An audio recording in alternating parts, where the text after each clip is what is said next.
On Thursday, a Chinese Long March 7 rocket successfully lifted off from the Wenchang Satellite Launch Center, carrying the Tianzhou-1 spacecraft. This large, 10.6-meter-long cargo vehicle is the first of a new line of spacecraft that China intends to use to eventually service a large space station akin to the International Space Station.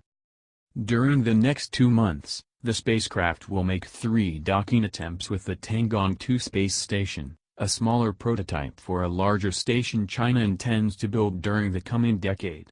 After these 3 proof-of-concept dockings, which will occur from different directions, the Tianzhou-1 will separate from the station and perform several months of experiments before burning up in Earth's atmosphere.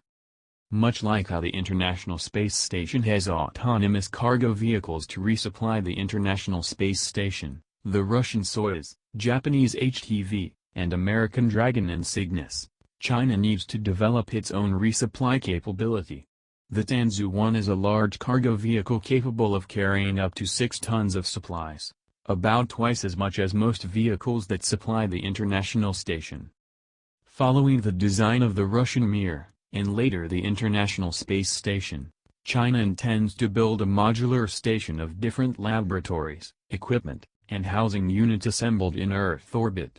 China hopes to begin sending crews to the station in 2022 and permanently inhabit it for about a decade.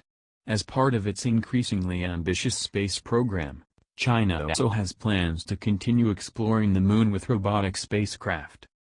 Finally, the country has begun developing a heavy-lift rocket that should enable human landings by around 2030.